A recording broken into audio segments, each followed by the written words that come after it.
Ndabashuje inshuti z'urubuga Flo Kitchen and Home Gardening, amahoro y'Imana ari kuri mwebwe. Uyu munsi rero tugiye guteka ifunguro ryoroshye ryihuta cyane, ushobora gufata mu gitondo mbere yo kujya ku kazi wihuta, igihe wumva udashaka guteka ibintu bitinda, ukaba wahita uritunganya iminota mike cyane. Hano imbere murahabona amakaroni, amagi, izi ni karoti zirapye, udutunguru, udusereri n'inyanya. Rero ibintu byo tugiye kwifashisha tugateka ifunguro ryiza cyane kandi ryihuse, ushobora gufata igihe nta mwanya ufite gukora ibintu birebire cyangwa bigutinza. Amakaroni rero tugiye kubanza kuyabizaho gatoya. Amakaroni murabizi ko adatinda gushya, hanyuma dukomeze. Amakaroni zacu rero ngizo tumaze kuzitogosa, murazibona zisa neza. Udutunguru twadukase n'udusereri twacu, hanyuma tugiye gutangira guteka ifunguro ryacu ryoroshye kandi ryihuse. Tugiye kubanza muri twa dukaroti twacu turapye ku ipanu. Nitumara gufata amavuta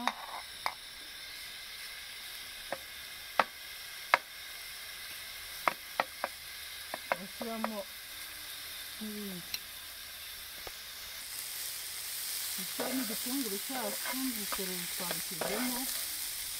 Ni ifunguro ryihuta cyane ridatinda gushya, kandi turakoresha utuvuta dukeya nk'uko mubimenyereye mu gikoni cyacu. Turinda gukoresha amavuta menshi, dukoresha amavuta make kuko duteka dusigasira amagara. Rero mu kanya turashyiraho ya makaroni yacu, ubundi dukomeze. Ibitunguru twacu rero natwo tumaze gufata amavuta, turashyiraho makaroni, turashyiramo nkeya, ntabwo tuzishyiramo zose kuko murabona twakoresheje amagi 3 gusa. Amagi aba ari menshi twakoresha nyinshi, ariko kubera amagi atari menshi reka dukoreshe izi ngizi zirahagije.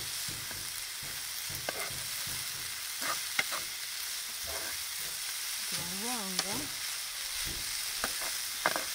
agatunguru kacu, tuvange n'amakaroni, hanyuma nimara kwivanga mu kanya turashyiramo ya magi yacu. Turashyiramo hano ka paprika na karungo keza, murabizi dukunda kugakoresha. Gatuma ibiryo bihumura kandi bikaryoha cyane, ndetse gafite n'umumaro ku buzima bwacu. Hanyuma tukareka nako gakoremo. Turashyiramo kandi ka turmeric, karungo nako dukunda gukoresha keza cyane, nababwiye ntabwo ari ngombwa byinshi kuko n'ifunguro ryacu si ryinshi. Turashyiramo ako ngako karahagije, hanyuma tuvange.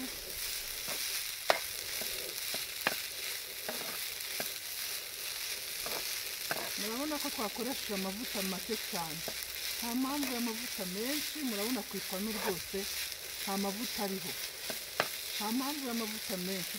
Gutekesha amavuta make birashoboka kandi ibiryo bikaryoha cyane.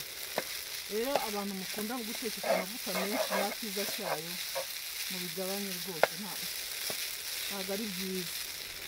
Aha bigeze rero tugiye gushyiramo ya magi yacu 3. Ifunguro ryacu ni ifunguro rikeya ry'abantu 2.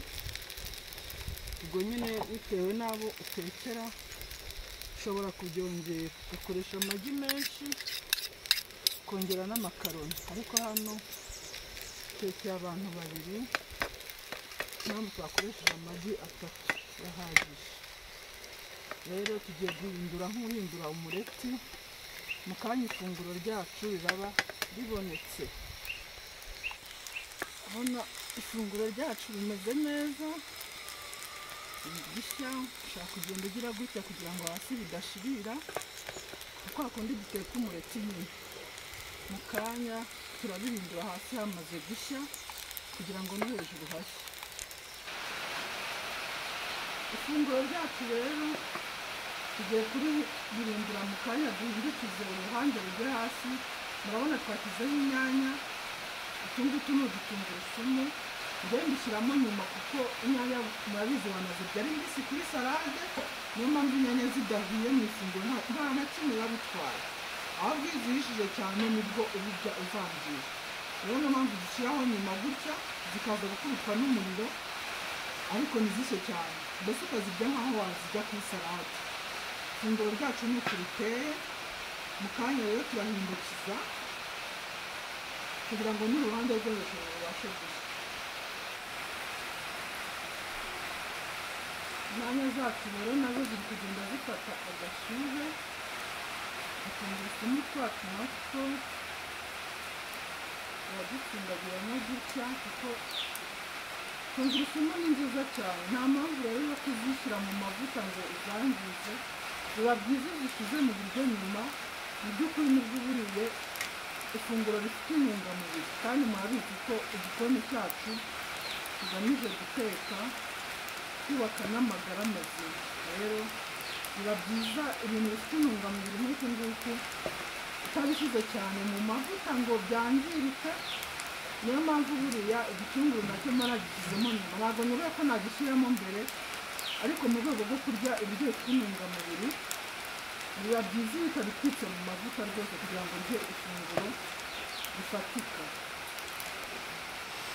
Ifunguro ryacu rero muraribona, hasi murabona ko hahiye, nuko hameze, murabona bisa neza. Tugiye guteka rero n'ahandi hejuru kugira ngo naho hashye. Ukandi turashyiraho utuvuta dukeya kugira ngo bitaza gufata hasi. Murabona rwose ni hafi ya natwo, kandi ni utuvuta twiza twa olive. Tuno tuvuta twa olive nshyizeho ntacyo dutwaye kugira ngo hasi bitaza gufata. Naho bishye bimeze neza, na za nyanya zacu zimere neza. Rero hejuru ho byahiye nta kibazo, katugire gakeya no hasi bitunganye, ubundi turye ifunguro rimeze neza. Rero gutya mu minota mikeya biba bitunganye neza rwose. Ifunguro ryacu rero ryabonetse, ntabwo bitinda niko nababwiye. Ni ifunguro wagira mu gitondo ugiye kujya ku kazi, iminota 10 itageze ku 10 riba ribonetse. Utunzwe no kubiza amakaroni gusa. Murabona hasi hahise hashya, inyanya murazibona, murabona ko bisa neza cyane. Ubu rero tugiye ku meza, nta kindi gisigaye. Ifunguro ryacu rero muraribona ko ryabonetse, risa neza cyane. Ushobora gufatisha utuboga, hano murabona tugiye gufatisha utuboga turimo n'udushaza.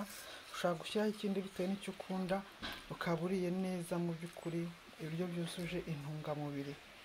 Twageze ku meza rero, bon appétit. Muze dusangire, namwe mubikore, mubigerageze mu rugo, muzambwira muri comment uko bimeze. Murabibona ko ari ifunguro rifata iminota mike cyane ishoboka. Ushobora kujya ku kazi wiririye kandi uriye neza ibiryo bifite intungamubiri kandi bitagukereza, byihuta, bigira vuba cyane. Murakoze rero, abakunda ibyo nkora mubinyereke mukora like, share, subscribe kugira ngo nkomeze mbakorere n'izindi video njya guteka neza. Ciao.